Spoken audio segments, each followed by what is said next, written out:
The mirror in Seoul. In the buzzing city of Seoul, where the skyline sparkled with LED lights and subway trains whispered beneath the streets, lived a young woman named Yuri. Yuri worked at a trendy cosmetics company in Gangnam. On the surface, her life looked perfect.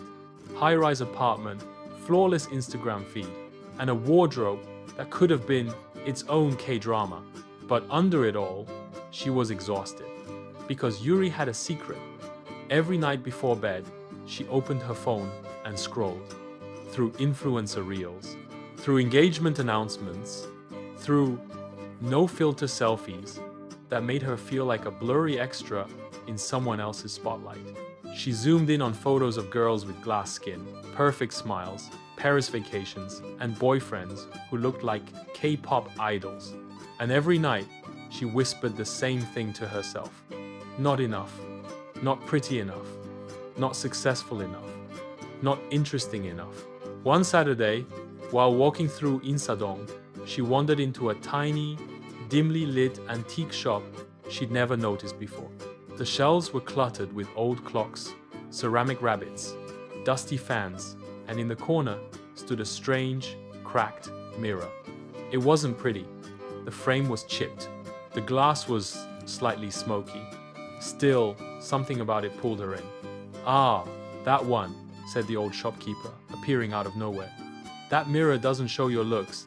It shows how you see yourself." Yuri laughed. "Isn't that the same thing?" The shopkeeper smiled but didn't answer. Curious, Yuri looked into the mirror and froze. She expected her reflection flawless skin, subtle makeup, styled hair. But in the mirror, she saw herself slouched, tired, her eyes heavy, makeup caked on a fake smile. It was the version of her she avoided. Yuri stepped back, heart pounding, her hands trembling slightly, clutching her phone. It wasn't ugly, it was just honest. "How much for the mirror?" she asked. "Free," said the shopkeeper, "but only if you promise to look into it for real." She took it home. That night, for the first time in months, Yuri turned off her phone early. She sat in front of the mirror with no makeup, no ring light, no filters. And she cried. Not because she looked bad, but because she saw herself without the comparison, without the pressure, without the endless race to keep up. In the weeks that followed, she changed small things. She took social media breaks, started sketching again, something she loved as a kid, took herself out to lunch.